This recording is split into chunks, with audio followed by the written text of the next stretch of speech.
നീ എന്തോ ഒന്നും മിണ്ടാത്തത്? എടി പെണ്ണെ, കാര്യം പറയാൻ. ഞാൻ ഇനി കോളേജിൽ പോകുന്നില്ല. അതെന്തുകൊണ്ടാണെന്നാ ചോദിച്ചത്? എനിക്കിനി പഠിക്കണ്ട. ചേച്ചിയേക്കാൾ വലിയ അനിയത്തിയായല്ലോ, ഇനി ഉപദേശിക്കാൻ കഴിയൂ? സരിതേ, ഞാൻ എന്തായി കേൾക്കുന്നത്? സത്യമാണോ? ശരി, സത്യമാണോന്ന്? എന്താ അമ്മേ? എന്താടി ഒന്നും മിണ്ടാത്തത്? നിന്റെ നാം ഇറങ്ങിപ്പോയോ? അമ്മ കാര്യം പറ. ഇവിടെ ഇന്ന് ഞാൻ കൊല്ലും. കണ്ട ക്രിസ്ത്യാനി പിള്ളേരുടെ കൂടെ വെട്ടി നടക്കാനാണ് ഞങ്ങൾ പോയി കാണടി.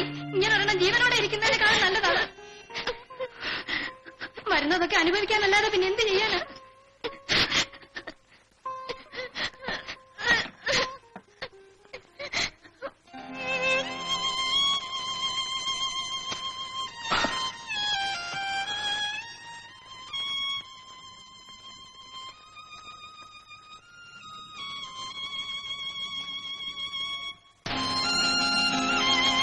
ഇന്നത്തോടെ എന്റെ പഠിത്തം അവസാനിച്ചു. തൃപ്തിയായില്ലേ?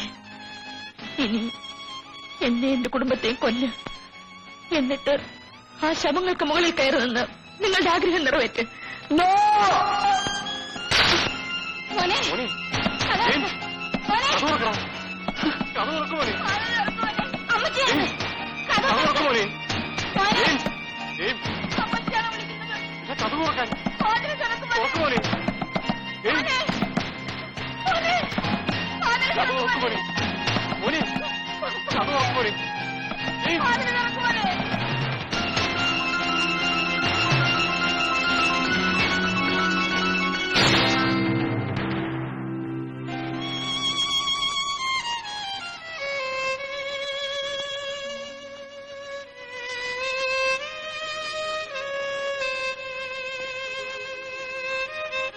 മോൻ ഇച്ചിരി കുടിക്കേ. വേണ്ട ഡാഡി, ഇനി കുടിച്ചാ എനിക്ക് കണ്ണു കാണില്ല. മോന്റെ അടുത്ത് ഡാഡിയല്ലേ ഇരിക്കുന്നത്, കഴിക്കേ. ഡാഡി കള്ളു കുടിക്കുന്ന പാവമാണോ? എന്ന് ആര് പറഞ്ഞു? മേനോൻ അങ്കിൾ. എന്നാലേ മേനോന് പാവമായിരിക്കും, ക്രിസ്ത്യാനിക്കല്ല. മോൻ ഇച്ചിരി കുടിച്ചു. ഇതിന്റെ പാവമൊക്കെ ഡാഡി തീർത്തോളാം. കഴിക്കേ.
ആത്മഹത്യ ചെയ്ത് കാണുമെന്ന് വിചാരിച്ചു അല്ലേ? അതിന് കാരണക്കാരനായി നിങ്ങളോട് പറയാതെ ഞാനിത് ചെയ്യില്ല. ഈ സമയത്ത് ഞാനിവിടെ വന്ന എന്തിനെന്നറിയാമോ? നിങ്ങളുടെ ക്രൂര വിനോദത്തിലെ അവസാനത്തെ സ്ത്രീ ഞാനായിരിക്കണമെന്ന് അപേക്ഷിക്കാൻ. ജെയിംസ്, ഈ ലോകത്ത് ആര് ജനിച്ചാലും മരിച്ചാലും നിങ്ങൾക്ക് നഷ്ടമൊന്നുമില്ല. നിങ്ങൾ വളർന്ന അത്തരത്തിലാണ്, നിങ്ങൾ വളർത്തിയതായ രീതിയിലാണ്. നാളത്തെ സൂര്യോദയം എന്നെ കണ്ടെന്ന് വരില്ല. എന്നെങ്കിലും നിങ്ങളൊരു മനുഷ്യനാകൂ. നിങ്ങളുടെ അമ്മ ഒരു സ്ത്രീയാണെന്ന് വിചാരിക്കൂ. നിങ്ങൾക്കറിയാമോ, എന്റെ കുടുംബം വളരെ ചെറിയതാണ്. എനിക്ക് വേണ്ടി വിവാഹം പോലും ഉപേക്ഷിച്ച് വിങ്ങപ്പെടുന്ന ചേച്ചി, ഉറക്കം മറന്ന് രാപകലില്ലാതെ കഷ്ടപ്പെടുന്ന അമ്മ, അവരുടെ ഹൃദയത്തിൽ ഉൾക്കൊള്ളി കൊണ്ടല്ലേ നിങ്ങൾ കുത്തിയത്. നിങ്ങൾ പശ്ചാത്തപിക്കുമെന്ന് എനിക്ക് വിശ്വാസമില്ല.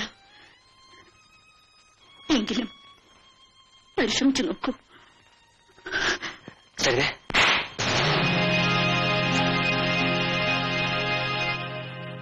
അല്പം വൈകിപ്പോയെന്ന് തോന്നുന്നു. ഞാനിത് നേരത്തെ ചെയ്തിരുന്നെങ്കിൽ എന്റെ എന്ന് പറയാൻ എനിക്കൊരു മകനുണ്ടാകുമായിരുന്നു. മോളെ, ഞങ്ങളെ വിചാരിച്ചെങ്കിലും നീ അവനോട് ക്ഷമിക്കും. എടാ, ഇവളുടെ കാൽ ചുവട്ടിലെ മണ്ണിന്റെ വില പോലും ഇല്ലാത്തതാണ് നീ. ചോദിക്ക്, ഇവളുടെ കാലൊഴിച്ച് മാപ്പി ചോദിക്കും. സരിതേ, ഞാൻ ഒന്നും പറയണ്ട. ഇനിയുള്ള നിങ്ങളുടെ താണ്ഡവം എന്റെ ശവത്തിലാവട്ടെ. എന്റെ ശവത്തിന്മേൽ നിങ്ങൾ പോസ്റ്റർ ഒട്ടിക്കൂ.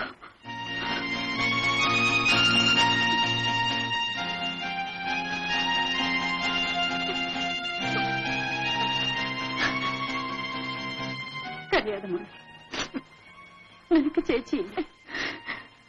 ചേച്ചി ചുമച്ച് തുപ്പുന്നത് വരെ നീ വിഷമിക്കില്ല.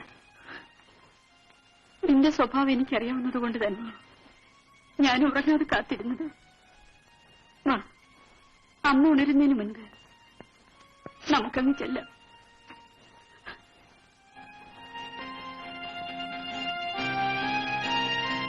സാറേ, അടുത്ത ജന്മത്തിലെങ്കിലും ഇതുപോലുള്ള മക്കൾ ഉണ്ടാകാതിരിക്കാൻ പ്രാർത്ഥിക്കൂ. അഥവാ ഉണ്ടായാൽ ആ നിമിഷം തന്നെ കഴുത്ത് നിരിച്ച് കൊന്നുകളയണം.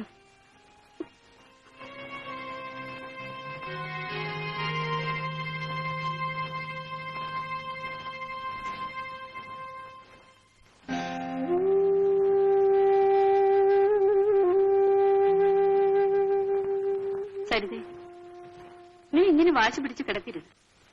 പരീക്ഷയ്ക്ക് ഇനി 3 മാസങ്ങളേ ഉള്ളൂ. അത് കഴിഞ്ഞാൽ നമ്മളെല്ലാവരും രക്ഷപ്പെടും.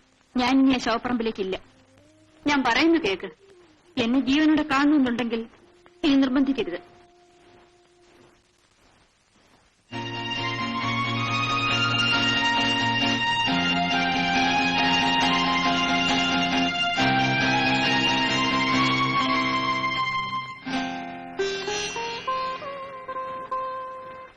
ചേച്ചി,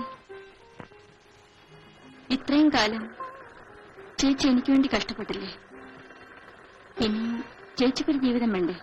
ആ ചിന്ത നിനക്കുണ്ടായിരുന്നെങ്കിൽ നീ ഞങ്ങളെ അനുസരിക്കുമായിരുന്നല്ലോ. എന്റെ തലയിലെടുത്തുപോലെ കഴിഞ്ഞോളാം. ആ ശങ്കരനായർ കൊണ്ടുവന്ന കാര്യം ഒന്ന് ആലോചിച്ചൂടെ? ഇനി എനിക്കൊരു കല്യാണത്തിന്റെ കുറവേ ഉള്ളൂ. ചേച്ചി, നമ്മൾ ആശിക്കുന്നതെല്ലാം നടക്കാറില്ലല്ലോ. ഞങ്ങൾ ആശിച്ച നടക്കുമായിരുന്നു. നീ അതിന് സമ്മതിച്ചില്ല. കഴിഞ്ഞതെല്ലാം കഴിഞ്ഞില്ലേ മോളെ? നാഴിപാത്രത്തിൽ ഇടങ്ങഴി പിടിക്കാറില്ലല്ലോ. ഞാൻ ആ ശങ്കരൻ നായരോട് വിവരങ്ങളൊക്കെ പറഞ്ഞിട്ടുണ്ട്. അടുത്ത ആഴ്ച അവരിവിടെ വരും.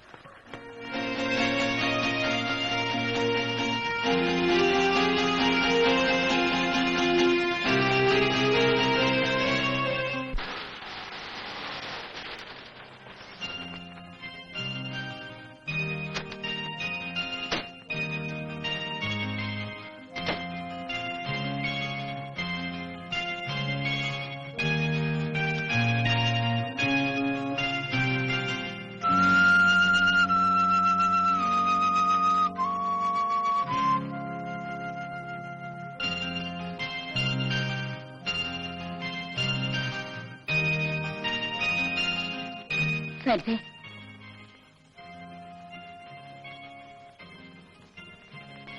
സരിതേ, ഞങ്ങളോട് ഇത്രയും വെറുപ്പ് കാട്ടാൻ ഞങ്ങൾ എന്ത് തെറ്റ് ചെയ്തു? തെറ്റും ശരിയും തിരിച്ചറിയാവുന്നവരോടല്ലേ തെറ്റിനെ പറ്റി പറഞ്ഞിട്ട് കാര്യമുള്ളൂ. മോളെ, ഒരപ്പച്ചന്റെ സ്ഥാനം എനിക്കില്ല. എങ്കിലും പ്രായമുണ്ടല്ലോ. ഉപദേശിക്കുകയാണെന്നും തോന്നരുത്. എന്റെ മകൻ കാരണം നീ ഒരുപാട് ദുഃഖിക്കേണ്ടി വന്നിട്ടുണ്ടെന്നും എനിക്കറിയാം. ഒരല്പം വിട്ടുവീഴ്ചയ്ക്ക് തയ്യാറായിക്കൂടെ? എക്സാമിന് കഷ്ടിച്ച് 2 മാസമല്ലേ ഉള്ളൂ മോളെ. അതും കൂടി കഴിഞ്ഞാൽ സരിതയ്ക്ക് സ്വന്തം കാലിൽ നിൽക്കാറാവും. പൂ പറിക്കാൻ നേരത്ത് ചെടിയുടെ കടയ്ക്ക് തീ വെക്കണോ മോളെ? അമ്മയുടെയും ചേച്ചിയുടെയും ആഗ്രഹം നിറവേറ്റാൻ നോക്കൂ. തിരുത്താൻ വയ്യാത്ത തെറ്റുണ്ടോ മോളെ? ജെയിംസ് അത് തിരുത്തിക്കഴിഞ്ഞു. ഇപ്പോൾ സരിതയേക്കാൾ ദുഃഖം അവനാണ്. മോള് കോളേജിൽ പോയാലേ അവനും പോവും. മോള് പരീക്ഷയ്ക്കിരുന്നാലേ അവനും ഇരിക്കൂ. ഓഹോ, നിങ്ങളുടെ മോന് പരീക്ഷയ്ക്കിരിക്കാൻ എന്റെ സഹായം വേണം. അതിനുവേണ്ടിയുള്ള കുമ്പസാരമായിരുന്നു ഇത്രയും നേരം, അല്ലേ? മോളെ, നിങ്ങൾ രണ്ടുപേരും ഞങ്ങൾക്ക് ഒരുപോലെയാണ്.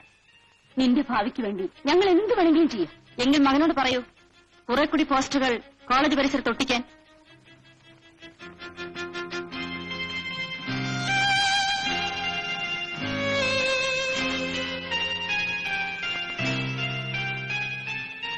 എന്റെ മോള് ചത്തോന്നറിയാൻ വന്നതാണോ? നിങ്ങളെ ആശ്വസിപ്പിക്കാനുള്ള സമയം കഴിഞ്ഞുപോയെന്നറിയാം. നിങ്ങൾ ഇറങ്ങട്ടെ. സാറ് കയറി ഇരുന്നിട്ട് പോണം. ഒരു മകൻ ജനിച്ചുപോയതിന്റെ പേരിൽ ഇതിൽ കൂടുതൽ ശിക്ഷ നിങ്ങളിൽ ഞങ്ങൾക്ക് തരരുത്. വല്ല വിഷം കൊടുത്ത് കൊല്ലണം സാറേ. പേപ്പട്ടിയെ നാട്ടുകാർ കണ്ടാ തല്ലി കൊല്ലും. വന്നിരിക്കുന്ന വിശേഷം അന്വേഷിക്കാൻ. എനിക്ക് ആ മക്കളില്ലാതെ പോയത് നിങ്ങളുടെ ഭാഗ്യം. അമ്മയോടൊന്നും തോന്നരുത്. ആ മനസ്സ് വേവുന്നത് നിങ്ങൾക്ക് ഊഹിക്കാമല്ലോ. ഇതിൽ കൂടുതലും സഹിക്കാൻ തയ്യാറായിട്ടാണ് കുഞ്ഞെ ഞങ്ങൾ വന്നത്.